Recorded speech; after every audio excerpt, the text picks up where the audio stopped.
r/NoSleep. My family's New Year tradition was meant to protect us. I wish I hadn't broken the rules. Growing up, New Year's Eve always carried a peculiar weight in my family. While others celebrated with fireworks and champagne, we had a different ritual, a somber one. Just before midnight, my parents would gather us in the living room, light a single candle, and set it on the windowsill.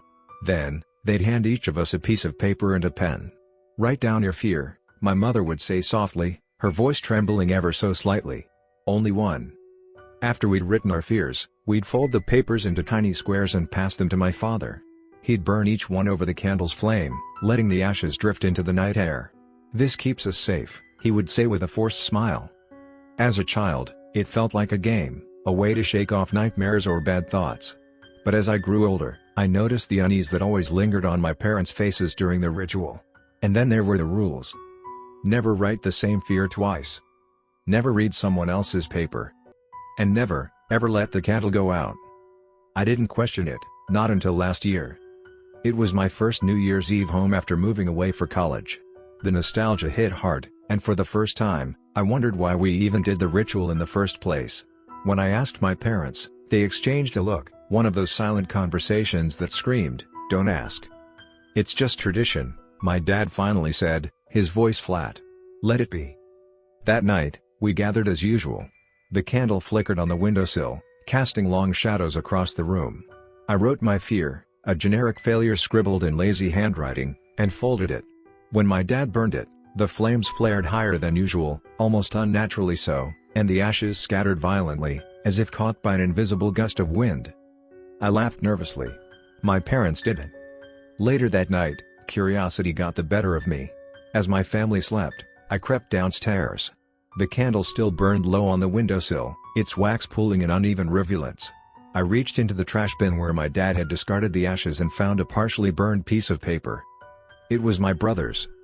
I shouldn't have read it. But I did. "Being replaced." The words sent a shiver down my spine. I felt intrusive, guilty, but more than anything, I felt watched. That's when the candle went out. The room plunged into darkness, and the air grew icy. I stumbled toward the matches on the counter, fumbling with the box, but my fingers felt clumsy, uncooperative. The silence pressed in around me, thick and suffocating. Then I heard it, a faint scratching noise, like nails on glass. It was coming from the window. I turned slowly, my breath fogging in the cold air. A figure stood just beyond the glass, its silhouette illuminated by the faint moonlight. It was impossibly tall, its head brushing the top of the frame. Its body was thin to the point of emaciation, its limbs contorted at unnatural angles. And its face. It didn't have one. Just smooth, pale skin stretched out over its skull. The scratching grew louder, more frantic. I backed away, my heart pounding so loudly it drowned out the sound of my own breath. Then, with an ear-splitting crack, the window shattered inward. The figure stepped through, moving with an eerie, jerking gait. It didn't walk, it lurched, like a marionette controlled by a clumsy puppeteer. The candle's extinguished wick seemed to hold its gaze, though it had no eyes to see. "You broke the rule," it rasped, its voice low and guttural, like the groan of ancient wood. "The flame must not die." I tried to run, but my legs wouldn't obey. I fell backward, crawling across the floor as the figure advanced. Its hand, bony and clawed, reached for me, and I felt its icy grip around my ankle. The last thing I saw before everything went black was its faceless head tilting toward mine, as if studying me. I woke up in my bed the next morning, drenched in sweat and trembling. My parents didn't mention the shattered window or the burned-out candle. But when I went downstairs, the living room was spotless, as if nothing had happened. Except for the window. It was whole again, the glass unbroken, but the reflection was wrong. When I looked into it, the face staring back wasn't mine. It was smooth, featureless. And now, every New Year's Eve, I see it again. Standing outside the window. Waiting. Because the flame is out, and it will never leave. At first, I thought I could ignore it. Maybe it was a hallucination from a restless night or the lingering guilt of breaking the rules. But the figure didn't fade away. Each night, as the clock inched closer to midnight, I would catch glimpses of it in the window. It didn't move, not at first. Just stood there, perfectly still, its faceless head turned toward me. I tried everything to make it stop. I avoided the living room at night. I kept the lights on, hoping to drown out its silhouette. But it didn't matter. The moment I looked at the window, it was there. Watching. The first time it moved, I nearly screamed. It was subtle, a slow tilt of its head. But it was enough to send me scrambling up the stairs, locking myself in my room, and burying myself under the covers like a frightened child. Sleep was impossible. I felt it even then, just outside my door, waiting. When morning came, I tried to explain it to my parents. I described the figure, the shattered window, the cold grip on my ankle. Their reaction chilled me more than the creature ever could. My mother's face drained of color. She gripped the edge of the counter so tightly that her knuckles turned white. My father, usually calm and composed, slammed his coffee mug down hard enough to crack it. "You weren't supposed to read it," my dad said, his voice low, trembling with barely contained anger. "You've invited it in." "What does that mean?" I demanded, my voice shaking. "What is it?" "It's our fear," my mother whispered. "The flame protects us from what we're most afraid of. But when you broke the rules, you gave it permission." "Permission for what?" I asked, dread pooling in my stomach. Neither of them answered. The next few nights were unbearable. The figure began appearing in more than just the window.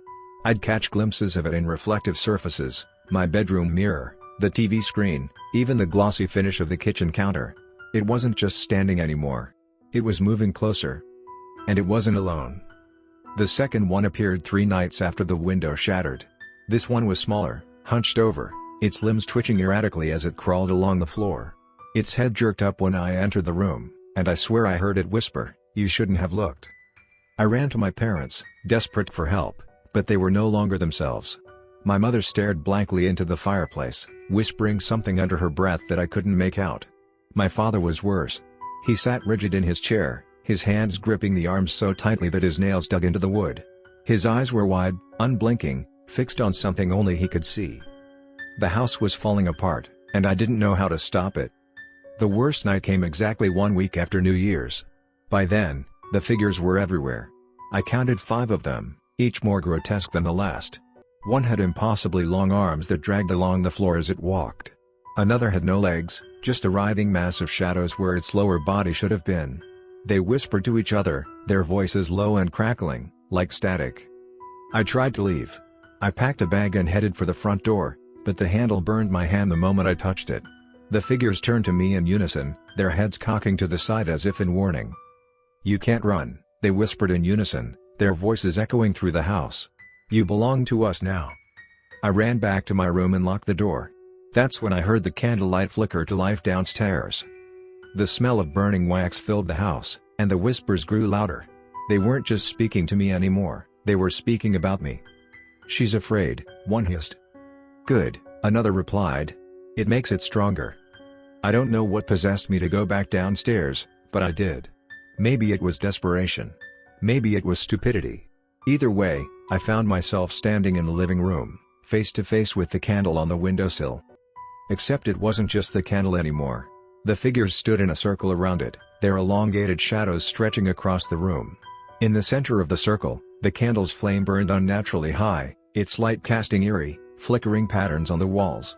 The flame twisted and contorted until it took the shape of something, a face. Its hollow eyes locked onto mine, and its mouth curled into a smile that made my skin crawl. "You broke the rule," it said, its voice layered with the echoes of the figures surrounding it. "Now, you will replace the flame." Before I could move, the figures lunged at me. Their cold, clawed hands gripped my arms and legs, pinning me in place. The flame surged, and the room was filled with blinding light and searing heat. I woke up the next morning in the living room. The candle was gone, and the window was back to its unbroken state. My parents were sitting on the couch, staring at me with blank expressions. "It's done," my mother said flatly.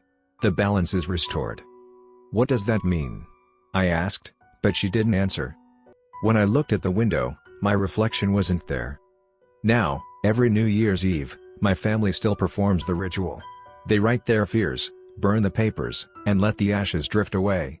The candle still burns on the windowsill. But I'm not part of it anymore. I stand outside the house, watching through the window.